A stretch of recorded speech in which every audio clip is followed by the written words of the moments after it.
Hi hello friends, welcome to Deepa kitchen. ಈ ದಿನದ ವಿಡಿಯೋದಾಗ ಒಂದು ಟೇಸ್ಟಿ ಆಗಿರುವಂತ ಇನ್ಸ್ಟಂಟ್ ಬ್ರೇಕ್ಫಾಸ್ಟ್ ರೆಸಿಪಿ ನಿಮ್ ಜೊತೆ ಶೇರ್ ಮಾಡತ್ತೀನಿ ನೋಡ್ರಿ. ಇದರಲ್ಲಿ ಏನಪ್ಪಾ ಸ್ಪೆಷಾಲಿಟಿ ಅಂದ್ರೆ ಈ ದೋಸೆ ಒಳಗೆ ನಾವು ಯಾವುದೇ ತರ ಈನೋ ಅಲ್ಲಿ ಸೋಡಾ ಅಲ್ಲಿ ಏನು ಬಳಸ್ದೇನೆ ಕೇವಲ ಮೂರು ಪದಾರ್ಥ ಬಳಸ್ಕೊಂಡು ಸಾಫ್ಟ್ ಆಗಿರುವಂತ ಸ್ಪಾಂಜಿ ಆಗಿರುವಂತ ಮಿನಿ ಸೆಟ್ ದೋಸೆ ಯಾವ ರೀತಿ ಮಾಡೋದಂತ ಹೇಳಿ ಇವತ್ತಿನ ವಿಡಿಯೋದಾಗ ನೋಡು ಮಂತ್ರಿ. ವಿಡಿಯೋ ಇಷ್ಟ ಆಯ್ತು ಅಂದ್ರೆ ಲೈಕ್ ಕೂಡ ಮಾಡ್ರಿ. ಬರ್ರಿ ಯಾವ ರೀತಿ ಮಾಡೋದಂತ ಹೇಳಿ ನೋಡು ಮಂತ್ರಿ. ಇಲ್ಲಿ ನೋಡ್ರಿ, ಒಂದ್ ಬೌಲ್ದಾಗ ನಾನು 2 ಕಪ್ ಆಗೋಷ್ಟು ರೇಷನ್ ಅಕ್ಕಿ ಹಾಕೊಂಡಿನ್ರಿ. ನಿಮ್ ಕಡೆ ಯಾವ ಅಕ್ಕಿ ಅದಾವಲ್ರಿ ಅವು ಕೂಡ ಯೂಸ್ ಮಾಡ್ಕೋಬಹುದ್ರಿ. ಇಲ್ಲಾಂದ್ರ ದೋಸೆ ಅಕ್ಕಿ ಸಿಕ್ತವ್ರಿ ಅವು ಕೂಡ ಯೂಸ್ ಮಾಡ್ಕೋಬಹುದ್ರಿ.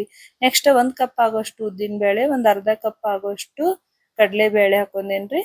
ಇವಾಗ ಏನ್ ಮಾಡಮ್ರಿ, ನೀರ್ ಹಾಕಿ ಒಂದ್ 2 ರಿಂದ 3 ಸರ್ತಿ ಸ್ವಚ್ಛಗೆ ತೊಳಿಬೇಕ್ರಿ. ಯಾಕಂದ್ರ ರೇಷನ್ ಅಕ್ಕಿ ಅಂದ್ರ ಸ್ವಲ್ಪ ಧೂಳದ್ ಇರ್ತೈತಲ್ರಿ, ಅದಕ್ಕಂತ ಹೇಳಿ ಒಂದ್ 2 ರಿಂದ 3 ಸರ್ತಿ ಸ್ವಚ್ಛಗೆ ತೊಳೆದು ಇದ್ರೊಳಗ ನೀರ್ ಹಾಕಿ ಏನಿಲ್ಲ ಅಂದ್ರ ಒಂದು 3 ರಿಂದ 4 ಅವರ್ ನೆನ್ಸಿಟ್ಕೋಬೇಕು ನೋಡ್ರಿ. ಇಲ್ಲ ನಮ್ಗ ಅಷ್ಟು ತನ ನೆನ್ಸಾಕ ಆಗಲ್ಲ ಅಂದ್ರ ಅಟ್ಲೀಸ್ಟ್ 2 ಅವರ್ ಆದ್ರೂ ನೆನ್ಸ್ಕೊಳೇಬೇಕ್ರಿ ಇದನ್ನ.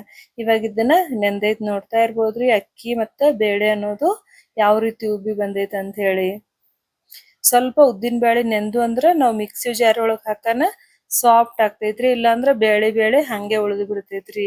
ಇವಾಗ ಇದನ್ನ ಮಿಕ್ಸಿ ಜಾರ್ ಒಳಗ್ ಹಾಕೊಂಡು ಸಾಫ್ಟ್ ಆಗಿ ನಾವ್ ದೋಸೆ ಹಿಟ್ಟು ಯಾವ ರೀತಿ ರುಬ್ತೇವಲ್ರಿ ಅದೇ ರೀತಿನೇ ಸ್ವಲ್ಪ ನೀರ್ ಹಾಕೊಂಡು ರುಬ್ಕೊಂಡ್ ಬರುಮಂತ್ರಿ.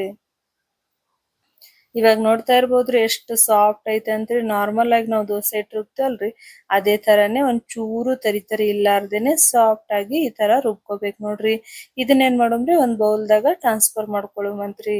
ಇದಕ್ ನಾವ್ ಯಾವ್ದೇ ತರ ಮೆಂತ್ಯ ಅಲ್ಲಿ ಅವಲಕ್ಕಿ ಅಲ್ಲಿ ಏನು ಬಳಸಿಲ್ರಿ. ಕೇವಲ 3 ಪದಾರ್ಥ ಬಳಸಿ ಮಾಡಿರೋದೈತ್ ನೋಡ್ರಿ. ಇವಾಗ ಇದನ್ನ ಓವರ್ ನೈಟ್ ನೆನ್ಸಿಟ್ಕೋಬೇಕು ನೋಡ್ರಿ. ನೋಡ್ತಾ ಇರ್ಬೋದ್ರಿ ಯಾವ ಪಟಿ ಉಬ್ಬೈತ್ ಅಂತ ಹೇಳಿ. ನೋಡ್ರಿ, ಏನೋ ಸೋಡಾ ಏನು ಬೇಕಾಗಿಲ್ರಿ. ನಾವು ಉದ್ದಿನ ಬೇಳೆ ಕಡ್ಲೆ ಬೇಳೆ ಹಾಕೋದ್ರಿಂದ ಈ ತರ ಹಿಟ್ ಅನ್ನೋದು ಉಬ್ಬಿ ಬರ್ತೈತ್ರಿ. ನೋಡ್ತಾ ಇರ್ಬೋದ್ರಿ ಯಾವ ರೀತಿ ಬಲೂನ್ ತರ ಉಬ್ಬೈತ್ ಅಂತ ಹೇಳಿ ಹಿಟ್ಟ. ಒಂದ್ಸರ್ತಿ ಇದನ್ನ ಮಿಕ್ಸ್ ಮಾಡ್ಕೊಳ್ಳುಮಂತ್ರಿ. ನೀವ್ ಈ ಹಿಟ್ಲೆ ಉತ್ತಪ್ಪ ಮಾಡ್ಕೋಬಹುದ್ರಿ, ಸೆಟ್ ದೋಸೆ ಮಾಡ್ಕೋಬಹುದ್ರಿ, ಈ ಹಿಟ್ಲೆ ಪಡ್ಡು ಕೂಡ ಮಾಡ್ಕೋಬಹುದ್ರಿ. ಪರ್ಫೆಕ್ಟ್ ಆಗಿರುವಂತ ಪಡ್ಡು ಸಹ ಬರ್ತಾವ ನೋಡ್ರಿ. ಇವಾಗ ಇದನ್ನ ಉಪ್ಪು ಹಾಕೊಂಡು ನಾನು ಮಿಕ್ಸ್ ಮಾಡ್ಕೊಂಡೇನ್ರಿ. ನೋಡ್ತಾ ಇರ್ಬೋದ್ರಿ ಹಿಟ್ಟು ಈ ರೀತಿ ಇರ್ಬೇಕು ನೋಡ್ರಿ. ಜಾಸ್ತಿ ತೆಳು ಮಾಡಕ್ ಹೋಗ್ಬಾರ್ದ್ರಿ.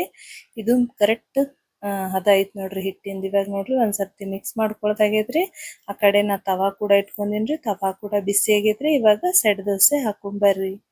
ಇಲ್ಲಿ ನೋಡ್ರಿ ತವಾ ಕೂಡ ಕಾದೈತ್ರಿ. ತವಾಗ್ ಸ್ವಲ್ಪ ನೀರ್ ಚುಮ್ಸಿ ಸ್ವಲ್ಪ ಟಿಶ್ಯೂಲಿ ಒರೆಸ್ಕೊಳ್ಳೋಮಂತ್ರಿ. ಇಲ್ಲಾಂದ್ರ ಎಣ್ಣೆಲೆ ಕೂಡ ಒರೆಸ್ಕೋಬಹುದ್ರಿ.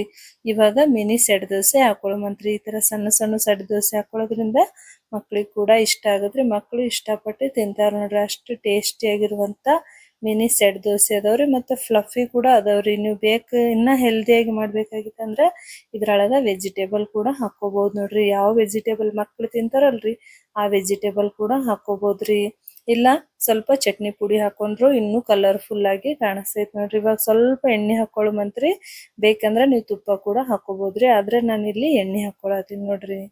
ಇವಾಗ ಇದನ್ನ 2 ಸೈಡ್ ಚಂದಗೆ ಬೇಯಿಸ್ಕೋಬಹುದ್ರಿ. ನೀವು ಇಲ್ಲ ನಮಗ್ ಸೆಟ್ ದೋಸೆ ಮಾಡಾಕ ಇಷ್ಟ ಇಲ್ಲ ಅಂದ್ರ ನೀವು ದೊಡ್ಡ ದೋಸೆ ಕೂಡ ಹಾಕೋಬಹುದ್ರಿ. ಕ್ರಿಸ್ಪಿ ಕೂಡ ಬರ್ತೈತ್ರಿ, ಸಾಫ್ಟ್ ಕೂಡ ಬರ್ತೈತ್ ನೋಡ್ರಿ. ಇದನ್ನ 2 ಸೈಡ್ ತಿರುವಿ ಹಾಕೊಳ್ಳುಮಂತ್ರಿ. ಕಲರ್ ನೋಡ್ತಾ ಇರ್ಬೋದ್ರಿ ಎಷ್ಟ್ ಮಸ್ತಾಗಿ ಬಂದೈತೆ ಅಂತ ಹೇಳಿ. ಕೇವಲ 3 ಪದಾರ್ಥ ಹಾಕಿ ಈ ಮಿನಿ ಸೆಟ್ ದೋಸೆ ಮಾಡಿರೋದು ನೋಡ್ರಿ. ನಿಮಗೆ ಇಷ್ಟ ಆಯ್ತು ಅಂದ್ರ ಮರಿಲಾರದೆ ಲೈಕ್ ಮಾಡ್ರಿ, ಚಾನಲ್ ಸಬ್ಸ್ಕ್ರೈಬ್ ಮಾಡ್ರಿ. ನನ್ನ ಈಜಿ ರೆಸಿಪಿ ನಿಮಗೆ ಇಷ್ಟ ಆಯ್ತು ಅಂದ್ರ ನನ್ನ ಚಾನಲ್ ಸಬ್ಸ್ಕ್ರೈಬ್ ಮಾಡೋದು ಮಾತ್ರ ಮರೆಯಕ್ ಹೋಗ್ಬೇಡ್ರಿ. ಇವಾಗ ನೋಡ್ತಾ ಇರ್ಬೋದ್ರಿ ಮಿನಿ ಸೆಟ್ ದೋಸೆ ಎಷ್ಟ್ ಚಂದಾಗಿ ಕಲರ್ ಬಂದೈತೆ ಅಂತ ಹೇಳಿ. ಇದನ್ನ 2 ಸೈಡ್ ನಾವು ತಿರುವಿ ಹಾಕಿ ಬೇಯಿಸ್ಕೋಬೇಕು ನೋಡ್ರಿ. ಇದು ಸಾಫ್ಟ್ ಇರ್ತೈತ್ರಿ. ದಿನ ಪೂರ್ತಿ ಇಟ್ರುನು ಇಷ್ಟೇ ಸಾಫ್ಟ್ ಆಗಿರ್ತೈತಿ ನೋಡ್ರಿ. ಇವಾಗ ನೋಡ್ತಾ ಇರ್ಬೋದ್ರಿ ಇದನ್ನ ತೆಗೆದು ಒಂದ್ ಪ್ಲೇಟಿಂಗ್ ಮಾಡ್ಕೊಳ್ಳುಮಂತ್ರಿ. ನೀವು ಬೇಕಂದ್ರೆ ಇದು ಕೊಕೊನಟ್ ಚಟ್ನಿ ಅಥವಾ ಟೊಮೆಟೊ ಚಟ್ನಿ ಅಥವಾ ಆನಿಯನ್ ಚಟ್ನಿ ಕೂಡ ಸರ್ವ್ ಮಾಡ್ಕೋಬಹುದ್ರಿ. ಅಷ್ಟು ಟೇಸ್ಟಿ ಆಗಿರುವಂತ ಅಷ್ಟೇ ಈಜಿ ಆಗಿರುವಂತ ಮಿನಿ ಸೆಟ್ ದೋಸೆ ರೆಡಿ ಐತ್ರಿ. ನೋಡ್ತಾ ಇರ್ಬೋದ್ರಿ ನೀವು ಕೂಡ ಮನೆಯೊಳಗ ಒಂದ್ಸರ್ತಿ ಈ ರೆಸಿಪಿ ಟ್ರೈ ಮಾಡ್ರಿ. ಗ್ಯಾರಂಟಿ ನಿಮಗೆ ಇಷ್ಟ ಆಗ್ತೈತ್ ನೋಡ್ರಿ. ಇಷ್ಟ ಆಯ್ತಂದ್ರ ನೀವು ಕೂಡ ಮರಿಲಾರದೆ ಮನೆಯೊಳಗ ಟ್ರೈ ಮಾಡಿ ನೋಡ್ರಿ ಹೆಂಗ್ ಬರ್ತೈತೆ ಅಂತ ಹೇಳಿ. ಕಮೆಂಟ್ ಮಾಡೋದ್ ಮಾತ್ರ ಮರೆಯಕ್ ಹೋಗ್ಬೇಡ್ರಿ. ನೋಡ್ತಾ ಇರ್ಬೋದ್ರಿ ಎಷ್ಟು ಸೂಪರ್ ಆಗಿ ಬಂದೈತೆ ಅಂತ ಹೇಳಿ. ನೋಡ್ರಿ ಒಂದ್ ದಿನ ಪೂರ್ತಿ ಇಟ್ರುನು ಇಷ್ಟೇ ಸಾಫ್ಟ್ ಆಗಿರ್ತೈತ್ರಿ. ನೆಕ್ಸ್ಟ್ ವಿಡಿಯೋದಾಗ ಸಿಗ್ತೀನಿ. ಅಲ್ಲಿವರೆಗೂ ಬಾಯ್.